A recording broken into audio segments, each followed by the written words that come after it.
வணக்கம். இன்று நாள் 11 கண்ணாடி வேலை. இன்று நாம் என்ன செய்ய போகிறோம்? கோபத்தை விட்டு ஒழிக்கப் போகிறோம்.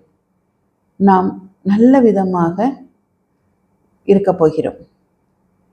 நம்ம வெளிப்படுத்தாத கோபம் என்ன ஆகுதுன்னா, நம்ம உடம்புல ஒரு நோயாகி தங்கிடுது.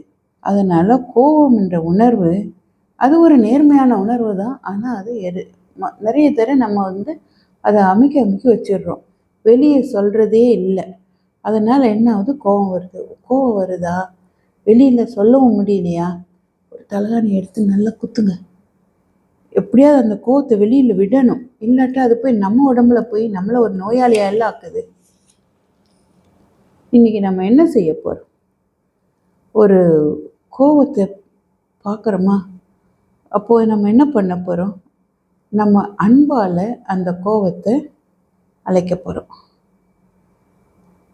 நம்ம சொல்கிறோம், நம்ம ஒரு உறுதிமொழி எடுத்துக்கலாம். நான் எனது உணர்வுகளை வெளிப்படுத்துவது சரியானது தான். நான் இன்னைக்கு எனது உணர்வுகளை நேர்மையான வழியில் வெளிப்படுத்த போகிறேன் சொல்லிட்டு கண்ணாடி முன்னாடி என்ன எக்ஸசைஸ் பண்ண போகிறோம்? ஒரு கண்ணாடியை எடுத்துக்கிட்டு ஒரு இடத்துல உட்கார போகிறோம்.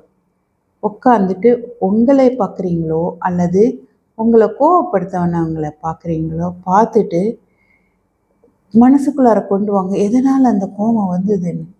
அதுக்கப்புறமா கரெக்டாக ஸ்பெசிஃபிக்காக குறிப்பிட்டதால் எதனால் அந்த கோபம் வந்ததுன்னு சொல்லிட்டு நம்ம இது மாதிரி சொல்லணும்.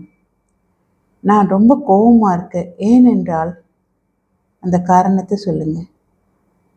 நான் ரொம்ப காயப்படுத்தப்பட்டு இருக்கிறேன் உன்னுடைய செய்கையால். எந்த செய்கையால்னு சொல்லுங்கள். நான் ரொம்ப பயப்பட்டு இருக்கிறேன், ஏனென்றால் உன்னுடைய இந்த நடத்தையினால் அப்படின்னு அந்த நடத்தையும் சொல்லுங்கள். எந்த மனுஷன் நம்மளை கோவப்படுத்தினானோ அல்லது எந்த மனுஷன் நம்மளை கோவப்படுத்தினாங்களோ அவங்கள மனசுக்குள்ளார நினச்சி சொல்லுங்கள். திருப்பி திருப்பி திருப்பி இந்த இதை சொல்லிகிட்டே இருந்தோம்னா அந்த கோபம் கொஞ்சம் கொஞ்சமாக மறைஞ்சிடும். அடுத்தது இன்றைக்கு நாட்குறிப்பேட்டில் என்ன எழுதணும்னு பார்க்கலாம். இப்போ நாட்குறிப்பேட்டை எடுத்துக்கோங்க.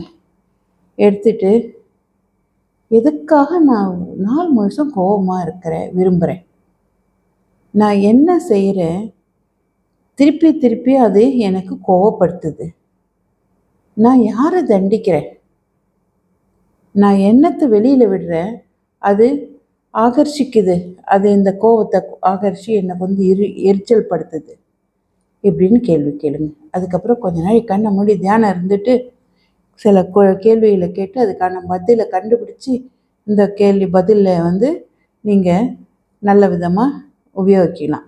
என்ன தெரியுமா கேட்க போகிறீங்க?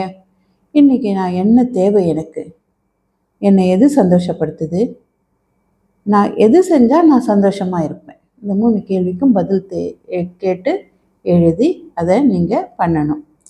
அடுத்தது நம்ம இருதயத்துக்கான என்ன செய்தி இன்னைக்கு? நான் நன்றாக இருக்க தகுதியானவன். I deserve to feel good. நான் நன்றாக இருக்க தகுதியானவள் அப்படின்னு எப்படியா இருந்தாலும் சொல்லுங்கள். நான் எனது அடிமனத்திலிருந்து ஆழ்மனத்திலிருந்து எல்லா விதமான தடைகள் இருக்கு இல்லையா, சந்தோஷமாக இருக்கிறதுக்கு சில தடைகளை நம்ம மனசே நம்மளுக்கு விடுவிச்சிடும். அதை எல்லாத்தையும் ரிலீஸ் பண்ணிடுறேன். நான் I deserve to feel good. நான் சந்தோஷமாகவும் நல்ல விதமாகவும் இருக்கிறது எனது உரிமை. ஓகே, அப்படி சொல்லணும். அப்புறம் இன்றைக்கி தியானமில் என்ன பண்ண போகிறோம் நம்மனா, நம்ம இருதயத்தில் ஒரு ஆழமான ஒரு இடத்துல ஒரு புள்ளி இருக்குது, ஒரு ஒளி வெள்ளம் அப்படியே கலர்ஃபுல்லாக இருக்குது.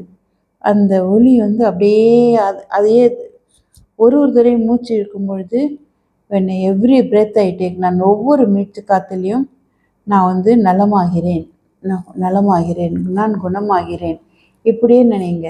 இப்படியே நினச்சிக்கிட்டே இருந்தீங்கன்னா அந்த ஒளி வெள்ளம் இருக்குல்ல, அது பெருசாகி நம்ம ஹார்ட்டை கொடுக்கும், நம்ம உடம்பையே சரியாக்கிடும். உடம்புல இருக்க ஒவ்வொரு செல்லுலேயும் போய் அதில் என்ன வியாதி இருக்கோ அதெல்லாம் குணப்படுத்திட்டு இந்த வீடு நாடு எல்லாத்தையுமே அந்த ஒளி வந்து சரியாக்குது. அதுக்கப்புறம் அது நம்ம ஒரு இந்த கோள்லேயே இந்த பூமியிலே ஒரு இடத்த நம்மளாம் தேர்ந்தெடுத்து அந்த இடத்துக்கு அந்த அன்பையும் அந்த ஒளியையும் அனுப்புவோம். தினமும் இந்த தியானம் பண்ணுவோம். அந்த இடமும் மேம்படும். செய்து பார்க்கலாம். நாள் 11ல் கோபத்தை விட்டு வச்சாச்சு. நாளைக்கு என்ன பண்ணலான்னு பார்க்கலாம். வணக்கம்.